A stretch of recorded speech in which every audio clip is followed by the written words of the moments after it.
Hi friends, welcome back to my channel. మా ఛానల్లో బెండకాయ కర్రీ చేసుకుందాం. టమాటాలు, ఉల్లిపాయలు బాగా సన్నగా కోసి పెట్టుకుందాం. బాగా సన్నగా కోసేయండి. మొదటి చూడండి ఎంత సన్నగా కోసేస్తుందో.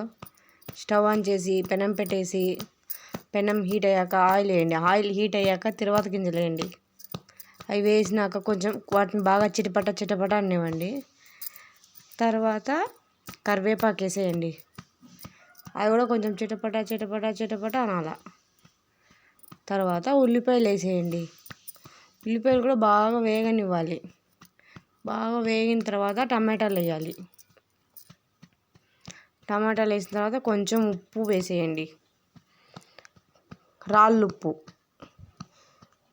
అది బాగా కలవాలి. కలిసినాక అల్లము, ఎల్లిపాయ, కొబ్బరి పేస్ట్ 1 స్పూన్ వేయండి.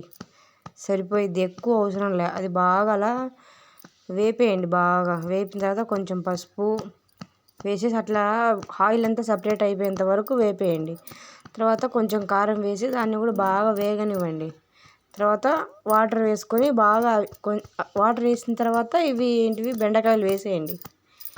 వేసేసి మీరు ఒక్కసారి కలబెట్టేసి ఇంకా మూత పెట్టేసి ఉడకనివ్వండి. వాటిని కనుక మనం మధ్యలో కలబెట్టామంటే అవి బంక్ వచ్చేస్తాయి.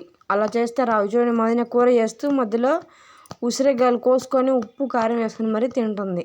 ఏం చేద్దాం, ఏం చేయలేం. కొత్తిమీర కోసేసి బాగా సన్నగా తరిగేసుకొని వేసేయండి. ఇంకా స్టవ్ ఆపేసి సర్వ్ చేసుకొని తినేయండి. Bye friends, subscribe my channel, comment my channel, please support my friends.